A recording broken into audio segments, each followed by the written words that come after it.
just want to let you know I'm not going to make it over to the studio in time to record. I was thinking... No, Sarah, don't do this. The driving episodes just aren't working. But what if this episode... We're both driving, right? Sarah, please just reschedule the episode.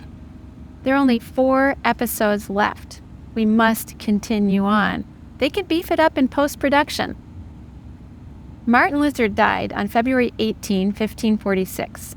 Somewhat ironically, just months earlier, what Luther had called for 25 years earlier had finally come about. The Pope convened a council in the city of Trent. But by this time, Luther and his colleagues had little hope that a council could make a difference in resolving the theological divisions that engulfed the Holy Roman Empire. Chris, you want to do the next part? I think people would like it. The Lutherans, as they are now known, were not seen as conversation partners, but rather a sect that Charles V needed to deal with. And now that Charles had been able to iron out his differences with the Pope, and the threat from the Turks was easing up, he could turn his attention to the troubles in Germany. And what was his strategy? To divide and conquer the Schmalkaldic League. That league was comprised of a group of evangelical princes allied with one another as a defensive measure to keep the emperor's army in check. So, naturally, Emperor Charles wanted to divide the Schmalkaldic League one way or another. Yes. He was able to put together his own constituency of allies who had their own reasons for wanting to defeat the Schmalkaldic League. Those allies included Pope Paul III, Duke Ferdinand, and Duke William of Bavaria. Even so, Charles was not able to secure a victory over the Schmalkaldic League until one final peace was in place. That peace was handed to him when Maurice of Saxony betrayed the Schmalkaldic League in order to gain control over Saxony. In other words, Maurice turned on his former allies and helped Charles defeat the Schmalkaldic League. It seemed Charles could finally bring about a permanent solution to the problem of heresy in the empire. Charles overran southern Germany within the year and forced the southern German Protestant cities and states to capitulate. Then he moved into North Germany, and at Mühlberg on April 24, 1547, he thoroughly defeated the Lutheran forces, taking captive Elector John Frederick of Saxony, Luther's prince, and Landgrave Philip of Hesse. On May 19, 1547, Wittenberg fell to the emperor's forces, and Maurice, the betrayer, took over the electoral right from John Frederick along with much territory, including Wittenberg. With the defeat of the Schmalkaldic League and its leaders imprisoned, all the Protestant cities of southern Germany, except Constance, negotiated terms with Charles. Most of northern Germany, with the notable exceptions of Magdeburg and Bremen, also bowed to his authority. In spite of those military and political victories, however, Charles was still far from accomplishing his fundamental objective of restoring religious unity. In an attempt to achieve this religious unity, Charles had a doctrinal statement prepared in June of 1548. This statement is known as the Augsburg Interim.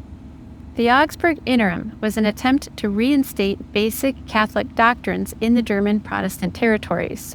There were a few weak concessions made to the Protestants, such as allowing clerical marriages with papal dispensation, communion in both kinds, a slight restatement of the doctrine of justification by faith, reference to the Pope as supreme bishop, and recognition of the need for reforms. But, as you might suspect, these minimal concessions were not enough to conceal the main thrust of the Augsburg Interim, which was the imposition of Catholic doctrine in Protestant territories. It was proclaimed an imperial law in May 1548, and many of the Protestant princes were forced into accepting it. In northern Germany, those princes who had submitted to the emperor politically were slow in accepting the Augsburg Interim, and even slower in implementing it. So Elector Maurice, the betrayer, who was now the ruler of strongly Lutheran lands, including Wittenberg, decided to offer a counter-proposal, an attempt at compromise called the Leipzig Interim. Elector Maurice enlisted Bishop Pflug of Naumburg and Melanchthon to draft language for this compromise attempt, which would be offered as a substitute for the Augsburg Interim. And the Leipzig Interim did soften the Augsburg Interim by including much more Lutheran language. In spite of that, however, it did still contain a number of Catholic features. Some of those features were the use of the Latin language in worship services, the observance of Catholic fast and feast days, and the recognition of 7 sacraments of Catholicism. This Saxon compromise was also adopted by the estates of Electoral Brandenburg. In both territories, however, the majority of the clergy continued to teach and preach as before. In addition to Maurice's political moves with the Leipzig Interim, there was even more powerful opposition to Charles in the northern parts of Germany. Popular resistance to either interim's proposals was centered principally in those areas not touched by the Schmalkaldic War. They hadn't been conquered by Charles' forces, and so they saw no need to submit to a compromise. Magdeburg, for example, had successfully defended itself against the imperial troops. And since they weren't under the threat of imperial troops, the Lutherans in that territory were quite critical of the compromises made during the interims. As the proposals of the Leipzig Interim were made known, those who were not living in occupied lands looked at the compromises with critical eyes. The theologians responsible for authoring the Leipzig Interim rationalized their theological positions by using the phrase Adiaphora. Adiaphora is the umbrella term used to cover those theological doctrines and rights that can be compromised. Thus, a dispute called the Adiaphora Controversy arose. The issue became, on what can we compromise? The two primary opponents in this dispute were Matthias Flacius Illyricus on one side and Philip Melanchthon on the other. At its heart, the question was one of whether or not Lutherans, under conditions such as prevailed during the interim, meaning the Lutherans were under threat of persecution and violence by the Romanists, should submit to the Roman Catholic ceremonies. In other words, the question was whether or not those ceremonies were truly indifferent in and of themselves, and whether or not one could submit to those ceremonies without denying the truth and Christian liberty.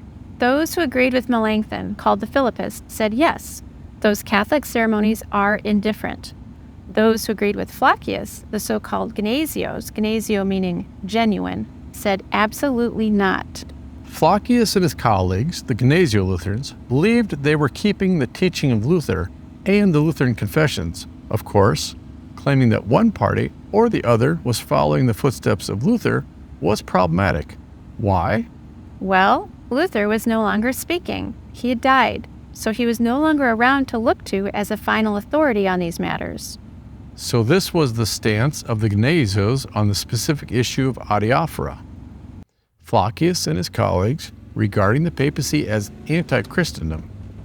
If Luther's doctrine was to stand, how, then, they argued, could a union be effected between the enemies of the gospel, the Antichrist and his bishops, and the Lutherans without idolatry and denial of the religion of Christ?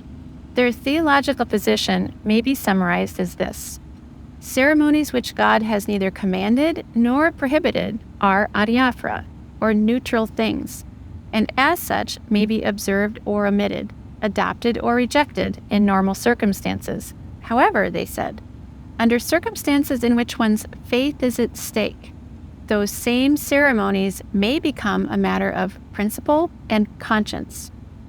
Such is the case wherever and whenever they are demanded as necessary, or when their introduction involves a denial of the truth, an admission of error, an infringement of Christian liberty, or an encouragement of error. It likely won't surprise you to hear that as time passed, the Adiaphora controversy wasn't the only issue that came into dispute. As time marched on, more questions were asked regarding the implication of Luther's ideas and proposals. Thus, people tried to answer the questions and propose their own solutions to conflicts, many of which involved questions Luther never asked and obviously conflicts Luther did not experience. Simply put, a wide array of issues and disputes arose amongst those claiming to be promoting Luther's ideas. Here's a list of the major controversies. 1550, the Osiandrian controversy. 1550, the Antinomian controversy. 1551, the Majoristic controversy. 1552, the Crypto-Calvinist controversy. And from 1556 to 60, the Synergistic controversy. We're going to take just a little time to give you a brief overview of each of these controversies, providing a snapshot of the issues and the characters involved. The first is the Osiandrian Controversy of 1550. The dispute centered on the question of what happens when you are justified by Christ. The two main theologians involved in this controversy were Joachim Morlin against Andreas Osiander. Osiander interpreted the doctrine of justification as involving only the divine nature of Christ and his union with the believer. Osiander believed that the righteousness of Christ dwelt in the person. This was a similar view to that of Aquinas, who spoke of the habitual grace that created a holiness inside the person so that God might be pleased. A second controversy also rose in 1550. It was called the Antinomian Controversy. Nomos is the Latin word for law, so the dispute was centered on the role of the law, the nomos. The two primary disputants were once again Flacius and Philip Melanchthon. At the heart of this dispute was the concern people had regarding the law. People were afraid that the Reformation had turned attention so strongly to the gospel that some were inclined to lose sight of the law. Some people actually went to the extreme of denying that the law has any authority at all over Christian believers. A year later, in 1551, a third controversy erupted called the Majoristic Controversy. This dispute pitted Nicholas von Amsdorf against George Major, and it had to do with the question of whether or not good works are necessary for salvation. Professor George Major of the University of Wittenberg, so Luther's university, declared that good works are necessary to salvation. Major said good works are necessary, not because they affect or merit our justification or salvation, for these gifts are merited alone by the death of our only mediator and Savior, Jesus Christ, and can be received only by faith. But, nevertheless, good works must lie present, not as a merit, but as due obedience toward God.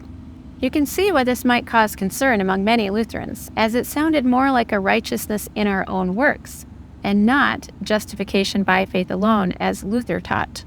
A fourth controversy arose a decade after Luther died. This one is especially interesting, as it pertains to the issue of free will. The synergistic controversy was debated for around 4 years between 1556 and 1560. At the heart of this dispute was this question: do we work together with God for our justification?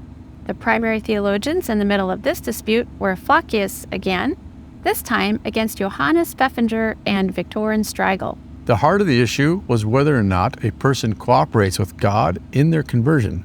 Flacius was firmly on the side of humans having no role to play in our salvation, while Pfeffinger and Strigel believed humans cooperate to some degree with God. So you can see that only a decade after Luther's death, people who called themselves Lutheran were arguing that we do have a free will and we do have a role to play in our salvation, something Luther adamantly denied.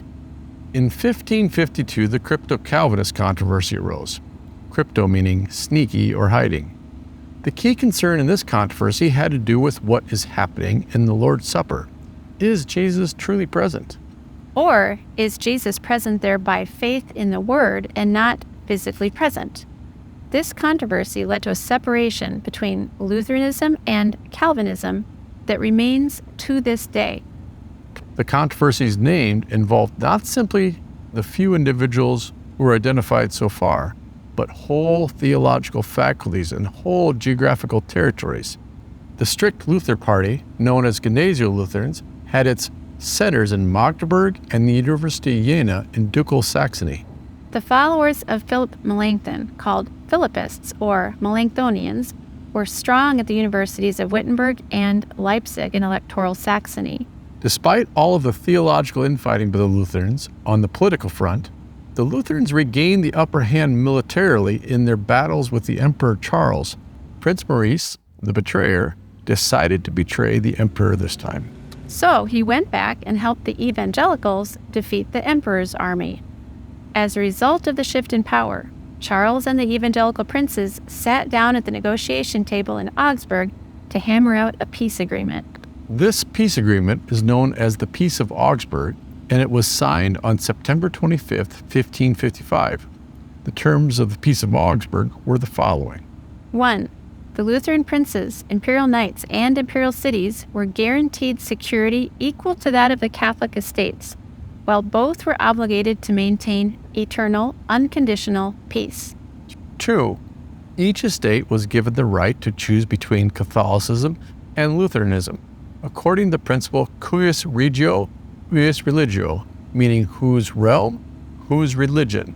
In other words, the prince-elector of each region determined whether or not that region would be Catholic or Lutheran. 3. All church lands seized by the Lutheran estates prior to the Peace of Passau of 1552 were to be retained by them. And 4. According to the ecclesiastical reservation, every ecclesiastical prince, archbishop, bishop, or abbot who became Protestant would forfeit his title, lands, and privileges. Although the Lutherans vigorously opposed this provision, they ultimately accepted it. With political and military peace restored, attention among Lutherans turned to the need to maintain that unified front Lutherans needed by stopping the inter-Lutheran fights. They need to come to an agreement doctrinally. Thus began the process that led to the Formula of Concord. There were a series of meetings and negotiations that took place among the Lutherans as they negotiated language to forge this doctrinal agreement. 2 Lutheran theologians, Jakob André and Martin Chemnitz, played key roles in navigating the waters of the theological negotiations. There were 2 foundational meetings that occurred to work on these agreements. The first was in 1576 in Torgau, the text of which became the first portion of the Formula of Concord, known as the Epitome. A second meeting occurred at Bergen, which resulted in a text that became known as the Solid Declaration.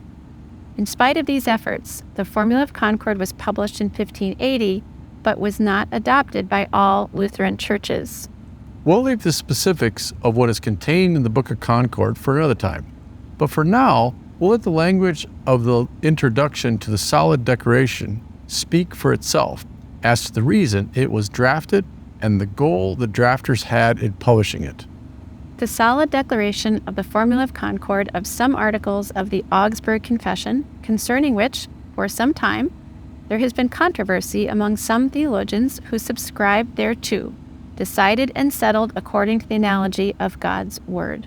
It's both important and informative for Lutherans to recognize what occurred in less than 25 years after Luther's death. The convictions and passions that launched the Lutheran movement in Wittenberg, while strong, did not prevent external cultural and political forces from shaping and altering what was taught and believed amongst the Lutherans. Simply put, less than a quarter century after Luther's death, Lutherans necessarily had to review the basics of the faith and the scriptures so as to reorient their understanding and care for the people in their care. Yes. That was great, right? I know they'll really make it awesome in post-production. I'm not sure you know what that word means.